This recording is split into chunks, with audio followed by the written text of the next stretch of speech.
Esther NakaJubi is my name, Managing Director, Kasanji Practical and Demonstration Farm.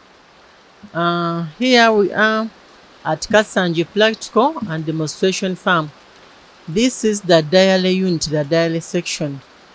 And at the dairy section, we are keeping different breeds, but we are mainly keeping Frisians. We have one Gazi, we have Asha, and then this one is a cross between Frisian and Brown Swiss. We are basically keeping dairy breeds only. And the purpose of keeping dairy breeds, it's because our breeding objective is to have high quality or to increase milk production, but as well as also having animals whose consumption is not very high, to discourage us or maybe to become a problem when it comes to feeding them. Behind me are our cows feeding, and they are feeding on hay. They are feeding on hay. This is hay, the grass they are feeding on. And once we feed them on hay, they take in the dry matter content the moisture content in the hay has been reduced. So once it reduces, that means that they take in bigger volumes of water. And we know for the dairy animals and even the beef, water contributes a lot to it has a very big percentage on the composition of milk. So once we give them this dry grass, which is called hay, it increases on the water intake, which is our interest if we want to get more milk. But still, what we do on this hay, we usually add some additives. At times we put inoculants. We add some additives to increase the palatability of this grass. So once we additives, like at times we put molasses, we sprinkle molasses on the hay, and once we sprinkle, it increases the palatability of the feed. And at times we put some minerals. And probably, by the way, once we are giving this feed, we usually mix what we call a total mixed ration. We get silage. There is this bit, it was here. We get some silage, which was made. This is the silage. We usually get some silage. We mix it with hay, and also the dairy meal, and plus some other additives like we usually put some minerals, and then mix together. Once we mix it, we feed our animals on the total mixed ration. In this there is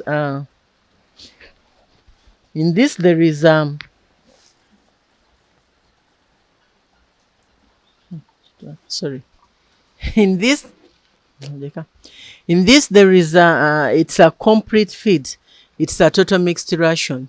So once we feed them on that, the palatability has been increased. And once they feed on this, the microbes that are in that, because we add some dairy meal as a concentrate, it increases on the multiplication of the microbial flora in the rumen.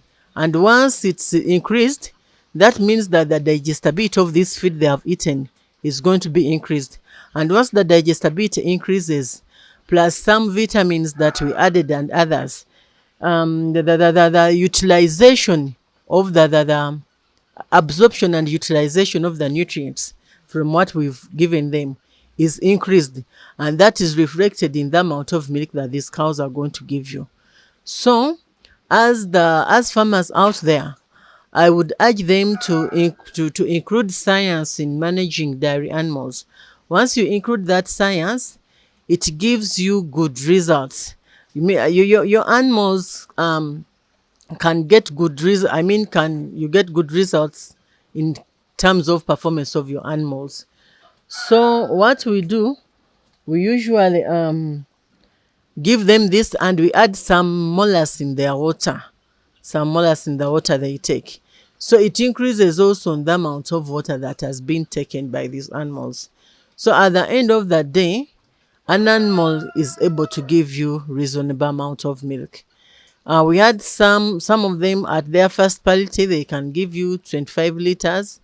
At second parity, they give up to 30 liters. And maybe this lady next to me, she's been sick. She's called Liz. She's under treatment. That even explains her body condition. She's under treatment. She had some. She's picking up. She had lumpy skin, but she's improving. Um, in her first parity, she has given us the first calf. In her first parity, Liz was giving us 24 liters. So we anticipate, usually in dairy, you can estimate the amount of milk. You can do selection based on the performance of the cow in its first parity, in its first calving. If she gave us 23 liters, now we anticipate that in the next calvings, she will be able to give us close to 30 liters or 30 liters. With better management, she can even go up to 35 liters. So, and we have so many that perform good or perform well. So what we did basically in Kasanje, we started with one cow. She's called Kakopo. She's somewhere there. We started with one cow, which I inseminated. I want to encourage farmers out there. I inseminated it myself. It gave me a female called Margaret. Then I inseminated it again. It gave me Liz. I inseminated it again. It gave Mukisa.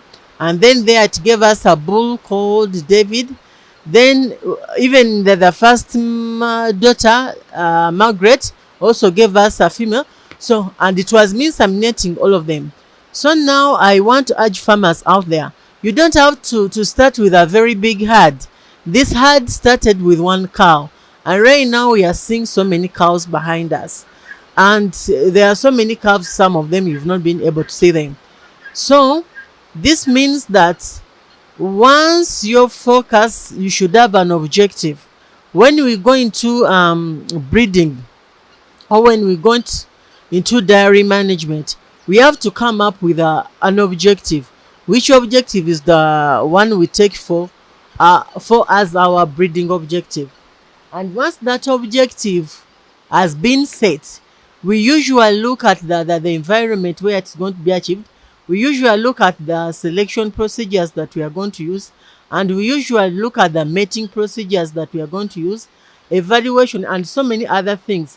And once we have our set objective and the targets within that objective, we carry out an evaluation at the end of the day to see have we been able to achieve it. As I told you, we started with one cow.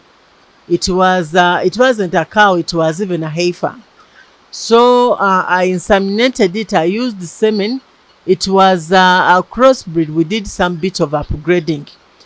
So I inseminated it with good quality semen. It gave me a female whose genetics, all whose quality in terms of breed had improved from the level of the mother.